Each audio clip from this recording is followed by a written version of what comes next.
आज के दिन मध्य प्रदेश के इतिहास में एक अलग प्रकार से लिखा जाएगा। ये नवाचार भी है और हमारे अपने देश की संघीय भावना का प्रकटीकरण का बहुत बड़ा उदाहरण भी है।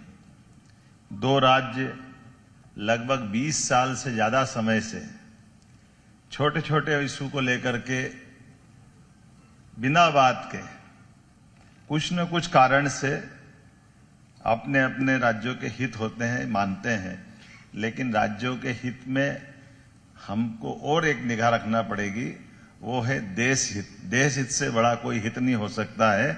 इस अहंकार की भावना से ऊपर आकर के मैं राजस्थान के मुख्यमंत्री जी के लिए अभिनंदन करना चाहूंगा। मध्य प्रदेश की इस धरा पर, राजा भोज और विक्रमादित्य की इस धरा पर एक बार जोरदार ताली बजा करके माननीय भजन लाल जी शर्मा मुख्यमंत्री राजस्थान का अभिनंदन है, वंदन है।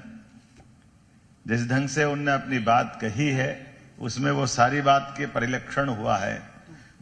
मंच पर ही मौजूद जल संसाधन मंत्री माननीय तुलसीराम सिलावट जी, हमारी मंत्री श्रीमती कृष्णा गौर जी, मंत्री श्रीमान राकेश शुक्ला जी, दोनों एसीएस, इस अवसर पर मौजूद आमंत्रित अतिथिगण और पत्रकार साथियों, ये मूल कार्यक्रम हमारे लिए यशस्वी प्रधानमंत्री का एक बार अभिनंदन करें माननीय नरेंद्र मोदी जी का, जिनकी भावना के अनुरूप ये पूरा कार्यक्रम किया जा रहा है। और उनकी उदात्त भावना इस बात के लिए ही है कि लगातार राज्य आपस में अपने मसलों को भी सुलझाए और मसलों में खास करके जो जल का बंटवारा होता है, बड़े पैमाने पर नदियों से बहने वाला जल लोगों की जिंदगी में काम आए, उससे बदलाव आए। और मुझे इस बात की प्रसन्नता है कि जैसे हमारी सरकार बनी और सरकार बनने के बाद माननीय भजनलाल जी और हम लोग मिले थे 28 जनवरी को, और उस समय आपने और हमने एक विषय निकाला कि यहाँ हमारे अधिकारियों के लेवल पे बड़े पैमाने पर इसकी आवश्यकता तो है कि राजस्थान के अंदर यहाँ से बह के जाने वाली तीनों नदियाँ चंबल, काली सिंध, पार्वती, इन तीनों की जलधाराओं का दोनों राज्यों की बेहतरी के लिए कैसे उपयोग हो सके। आज हम इस बात के लिए निश्चित रूप से एक बड़ा मन करके चलें कि छोटे मोटे इशू अगर हैं उन इशू को समाधान कर लें, और न केवल पानी, जब बैठे बात करने निकले तो चंबल, ये पीकेसी योजना जिसको पार्वती काली सिंध चंबल योजना कहते हैं, ये तो होने की बात हुई सही, और भी बहुत सारे विषय हैं जिन विषयों में एक तरह से माना जाता है कि राजस्थान और मध्य प्रदेश तो भाई भाई है, दोनों में कभी कोई अंतर है ही नहीं। इतनी आत्मीयता है और ऐसा कल्चर एक दूसरे से मिला जुला है। और मुझे इस बात की प्रसन्नता है कि हमारा आज का ये जो खास करके बड़ा हमारा एमओयू हुआ, दिन में हम जब 3 दिन पहले जल शक्ति मंत्री के साथ दिल्ली में बैठे थे, उनने कहा एक नोडल एजेंसी तय कर दी, उन्होंने कहा ये बैठ के बात करें, उन्होंने कहा ये तो करेगी बाद में, हम तो दोनों मुख्यमंत्री अपने स्तर पे कर लेंगे, हमको कोई परेशानी नहीं, हमारा सबका मन उस भावना के साथ। और हमने हमारी भावना बता दी। मुझे इस बात की प्रसन्नता है कि इस बहुत बड़े एक एमओयू को हमने परवान चढ़ाया है। और साथ ही साथ जिस प्रकार से बाकी विषय आए हैं, हम सब कल्पना करें, चंबल में हमारा श्योपुर, मुरैना, फिर ग्वालियर का हिस्सा, अब ये आज भी पानी के कारण से कैसे कष्ट में रहता है, ये कोई से छिपा हुआ नहीं। हमारे राकेश शुक्ला जी आते हैं, इनकी साइड से जैसे चंबल में जाते हैं तो ये बड़े पैमाने पे हमारी जो पुरानी परेशानी थी, लोग वहां जीवटता के साथ रहते हैं, बड़ी बात है। अदरवाइज गुना के पीछे से लगा करके राजस्थान का, हमारा राजगढ़ से लगाकर आगर तक का पूरा बेल्ट, पीने का पानी हो, बिजली की व्यवस्था हो, ये इस समझौते के कारण से चंबल का हिस्सा अर्थात मुरैना, श्योपुर, ग्वालियर, पीछे से आए तो गुना, राजगढ़, आगर, शाजापुर, इंदौर, उज्जैन, ये लगभग 13 जिलों में इसके पानी से पूरा इलाका हमारा सरसब्ज होने वाला है। और आनंद की बात यह है कि 13 ही जिले हमारे उधर से राजस्थान के साथ लगे हुए भी, और कितना कष्ट होता सुनकर के।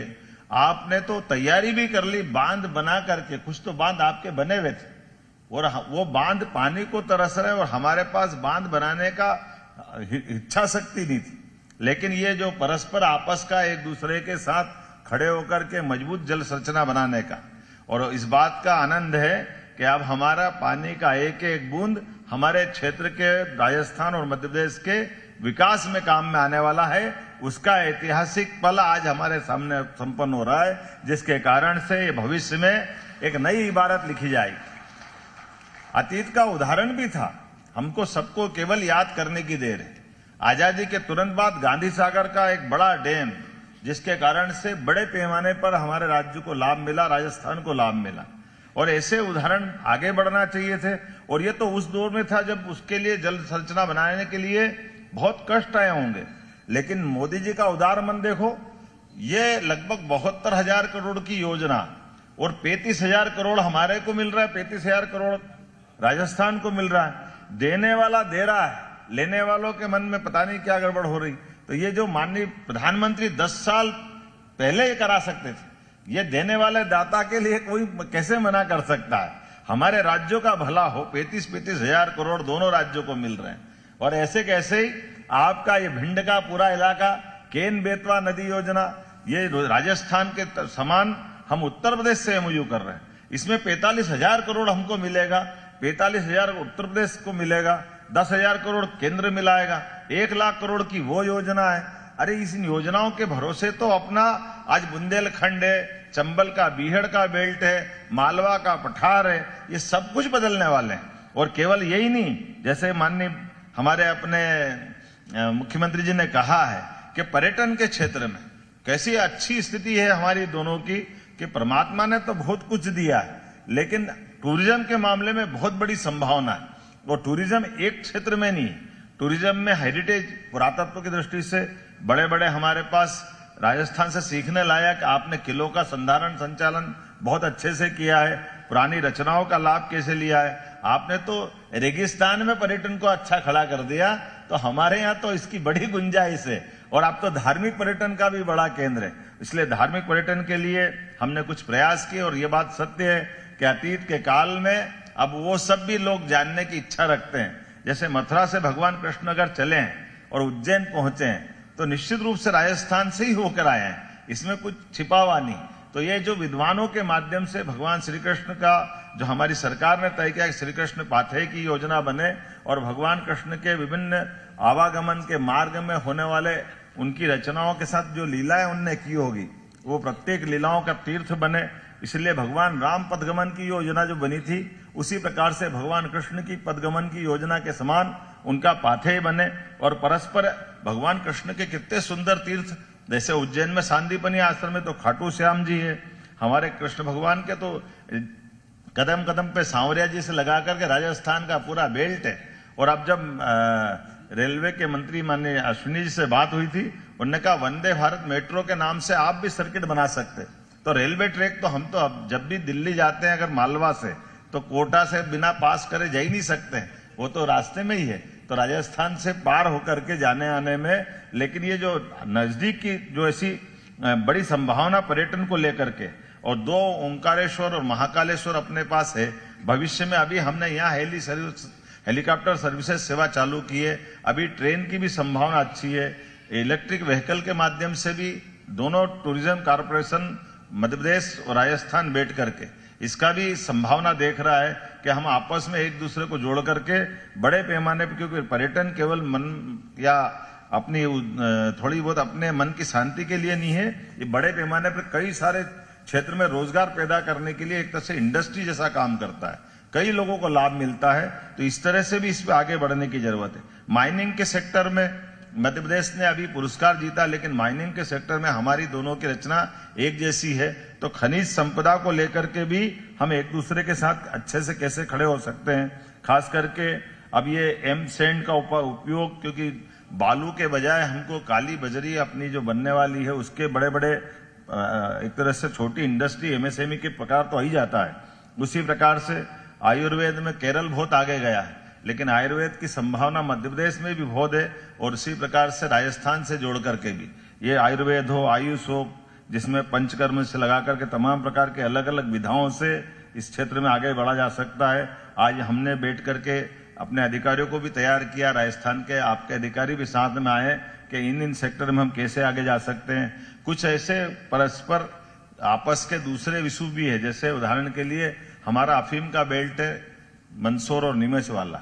अब अफीम के उत्पादन का क्षेत्र तो है, लेकिन अफीम के उत्पादन के बाद के कुछ उनके प्रोडक्ट है जिनकी आपस की कठिनाइयां हैं और बिना बात के क्षेत्र के किसानों को इसमें कठिनाई से और हमारा प्रशासन भी परेशान रहता है। उदाहरण के लिए कि ये जो डोडा चूरा है, पहले इसको नीलामी होती थी, अभी नीलामी नहीं हो रही है, तो भविष्य में राजस्थान के पास भी वही परेशानी है, हमारे पास भी वही परेशानी है। हम मिलकर के केंद्र सरकार के माध्यम से इसका क्या रास्ता निकाल सकते हैं।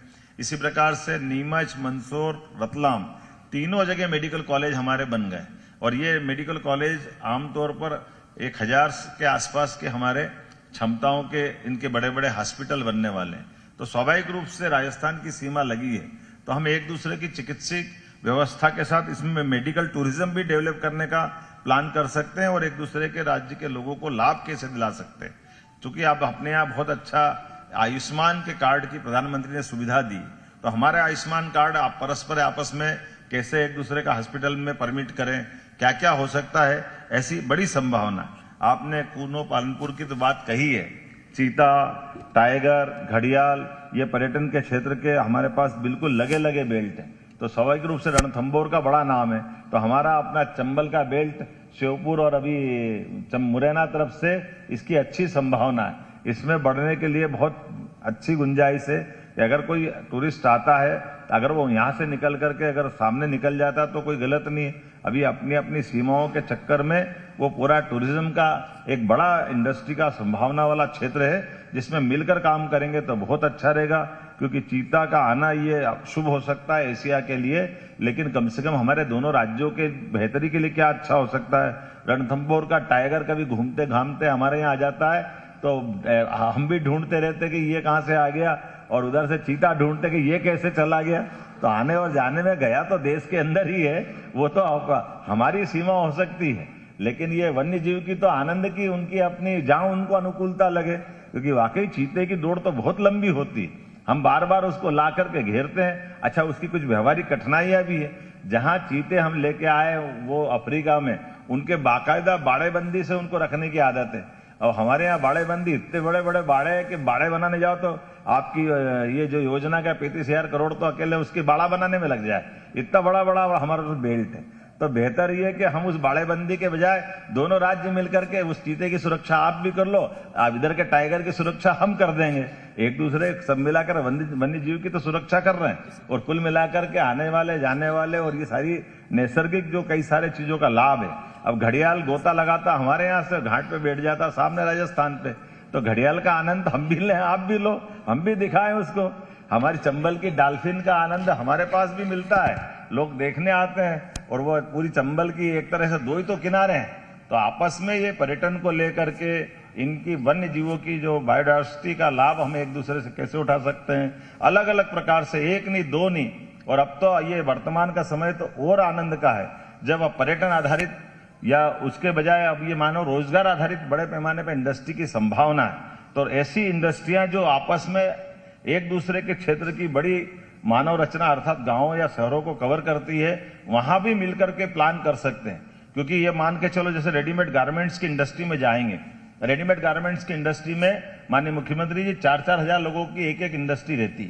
अब कल्पना करें कि केवल हम अगर अपने आगर में वो इंडस्ट्री लगा दें तो आगर में तो 4,000 हमको लेबर नहीं मिलेगी, तो पास से भी तो आ सकती है। तो ये संभावना अगर उद्योग की है तो आखिरकार इधर हो या उधर जाना तो कहीं न कहीं रोजगार तो मिल ही रहा है, और कुल मिलाकर पूरे दोनों प्रदेशों का भला हो। ऐसे कई विषय हैं जिन विषयों पे हम आगे बढ़ सकते हैं, लेकिन आज शुरुआत हुई है। मैं तो मान के चलता हूँ सुबह शीघ्रम, जितनी जल्दी हो सके ऐसे सारे क्षेत्रों में हमको आगे बढ़ना चाहिए। मेरी अपनी ओर से बाबा महाकाल हमारी आपकी सबकी इन सारी मनोकामना की पूर्ति करेगा, और कुल मिलाकर के जो विकास का संकल्प माननीय मोदी जी के नेतृत्व में पूरे देश ने लिया है, हम और आप सभी राज्य मिलकर के उसमें सार्थक भूमिका अदा करेंगे। और जैसा कि अपन ने कहा कि इस एमओयू के बाद बहुत जल्दी प्रधानमंत्री से इस पूरी योजना का शुभारंभ कराएंगे। माननीय प्रधानमंत्री जी को निमंत्रण दिया है और हम इस बात का आनंद देखेंगे। जैसे ही पीकेसी योजना पूरी होने के लिए आगे बढ़ती है, उद्घाटन होता है, उसके साथ ही साथ मैंने एक कूनो पालनपुर का भी दिया हुआ है और हमने कहा कि आसपास के सभी राज्यों के साथ इसी प्रकार से अलग अलग सेक्टर में मिलकर के ये सारे कार्यक्रम चलते रहेंगे। मेरी अपनी ओर से पुनः मध्य प्रदेश की धरती पर आपका वंदन है, अभिनंदन है, बहुत बहुत बधाई। योजना का शुभारंभ कराएंगे। माननीय प्रधानमंत्री जी को निमंत्रण दिया है और हम इस बात का आनंद देखेंगे। जैसे ही पीकेसी योजना पूरी होने के लिए आगे बढ़ती है, उद्घाटन होता है, उसके साथ ही साथ मैंने एक कूनो पालनपुर का भी दिया हुआ है और हमने कहा कि आसपास के सभी राज्यों के साथ इसी प्रकार से अलग अलग सेक्टर में मिलकर के ये सारे कार्यक्रम चलते रहेंगे। मेरी अपनी ओर से पुनः मध्य प्रदेश की धरती पर आपका वंदन है, अभिनंदन है, बहुत बहुत बधाई।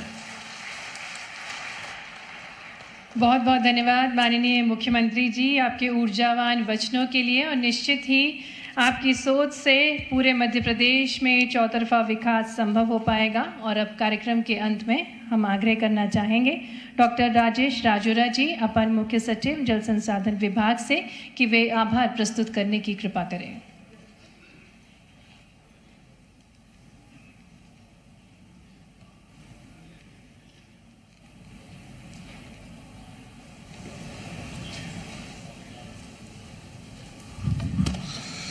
संशोधित पार्वती कालीसिंध चंबल अंतर्राज्यीय नदी लिंक परियोजना के कार्यान्वयन हेतु संयुक्त पहल के इस ऐतिहासिक कार्यक्रम में हम आभारी हैं हमारे प्रदेश के माननीय मुख्यमंत्री जी, माननीय डॉक्टर मोहन यादव जी का, जिन्होंने इनके मार्गदर्शन में कार्यक्रम संपन्न हो रहा है। हम बहुत बहुत आभारी हैं लोकप्रिय मुख्यमंत्री माननीय भजन लाल शर्मा जी, जिन्होंने पार्वती कालीसिंध चंबल परियोजना के साथ ही अन्य विषयों पर माननीय मुख्यमंत्री जी के साथ चर्चा करके दोनों राज्यों के हित के विषयों को रेखांकित किया है और इनमें मध्य प्रदेश शासन, राजस्थान शासन मिलकर आगे कार्रवाई सुनिश्चित करेगा। उनका बहुत बहुत आभार। मंच पर विराजमान माननीय राकेश शुक्ला जी और माननीय कृष्णा गौड़ मैडम, ACS जल संसाधन विभाग अभय कुमार जी, इनका बहुत बहुत हम आभारी हैं। हम आभारी हैं यहाँ उपस्थित सभी अधिकारीगण और भाइयों बहनों का, जिन्होंने इस ऐतिहासिक कार्यक्रम में उपस्थिति दर्ज की है। हम आभारी हैं मीडिया के सभी साथियों का, जिन्होंने इस कार्यक्रम को ऑनलाइन और सभी चैनलों पर प्रसारण का कार्य किया है। बहुत बहुत धन्यवाद। अब इस कार्यक्रम के अंत में सभी साथी खड़े होंगे और जनगण मन का गायन किया जाए।